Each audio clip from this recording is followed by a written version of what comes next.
The NFL draft is upon us. We are just under 1 month away from the upcoming NFL draft. And in preparation, I'm going to do these next 4 videos, talk about my favorite landing spots for some of the top prospects at every single fantasy relevant position. So quarterback, running back, wide receiver, and tight end. This week, we are starting with the quarterbacks. I'm Hutchinson Brown from Footballguys. Make sure, before I get into this video, make sure you subscribe to the Footballguys YouTube channel. Click that notifications bell so you'll be notified every single time either me or one of my amazing teammates over here at Footballguys posts a new podcast, new video, whatever it is on this channel. So now let's start with the first quarterback of this list. We got 5 quarterbacks to talk about here.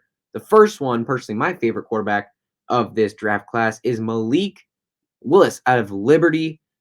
My favorite landing spot for Malik Willis is the Seattle Seahawks. I want him in Seattle. I mean, just imagine this. Malik Willis, we've seen him throughout his career in college, at the combine, at his pro day. He's got a cannon of an arm. And just imagine him with DK Metcalf and Tyler Lockett. 2 receivers that can really stretch the field. And that would just be, oh my goodness, so explosive. Such a crazy offense, so much power there. And this Seattle offensive line is not the best. So what that means is that's going to force Malik Willis to have to run the ball.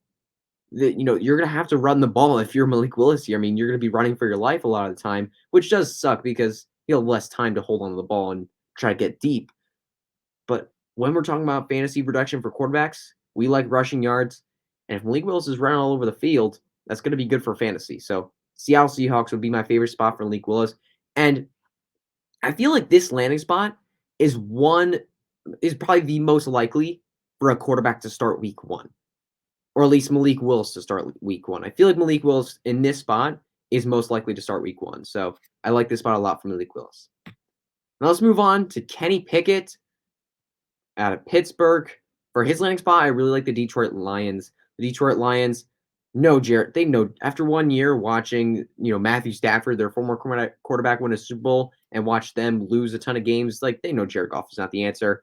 I mean, it's very clear. Jared Goff is not the guy for the future. And the Lions lost 6 games this year with 1 score.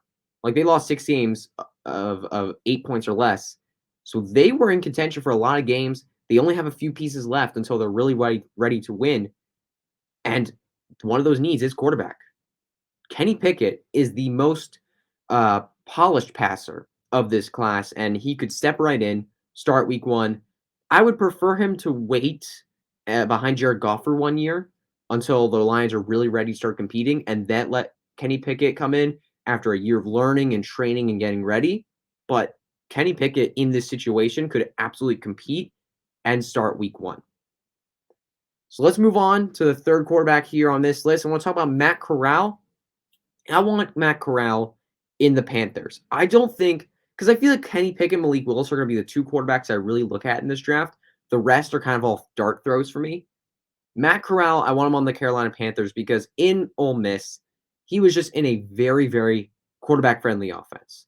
Like, the offense was just set up like Mac Jones with the Patriots offense. It was set up for him to succeed, and he made some great throws. I'm not trying to ruin his game at all or trying to criticize his game. Like, he's a solid quarterback, but this offense was set up for him to play pretty well. And the Panthers have the ability to do that. I mean, they have a stud running back in Christian McCaffrey, who in the first few weeks with Sam Darnold playing was getting like 30 touches a game, right? He was like there. And then DJ Moore just extended him. They just extended him to a 4-year deal. And he is a stud wide receiver 1. They've got some pieces here to help out Matt Corral, help keep him comfortable, and maybe even develop him into a great NFL quarterback.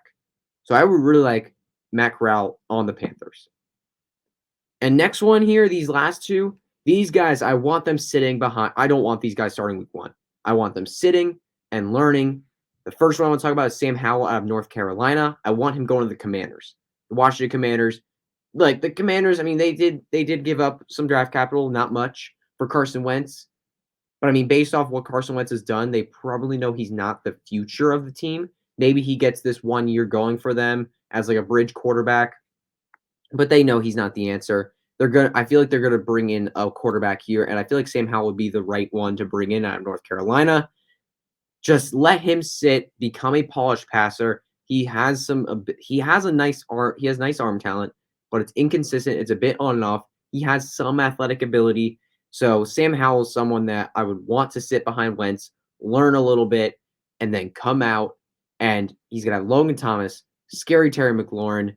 He's going to have Antonio Gibson coming out of the backfield. I mean, this is just a pretty nice offense with a lot of nice pieces around him. So I feel like Sam Howell on the Commanders could be really nice for his fantasy value. And then Desmond Ridder out of Cincinnati, I want him a Pittsburgh Steeler. I want him as a Pittsburgh Steeler. Sit behind Trubisky and just learn everything. Just learn. Just learn.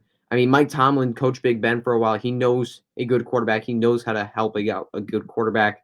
This offense has tons of weapons. Deontay Johnson, Chase Claypool, Pat Freiermuth, and Najee Harris coming out of the backfield.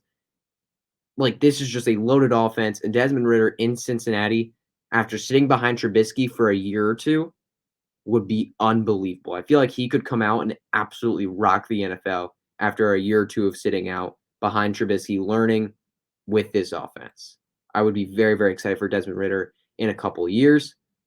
But that's it for this video. Thank you all for tuning in. Make sure you subscribe to the Football Guys YouTube channel.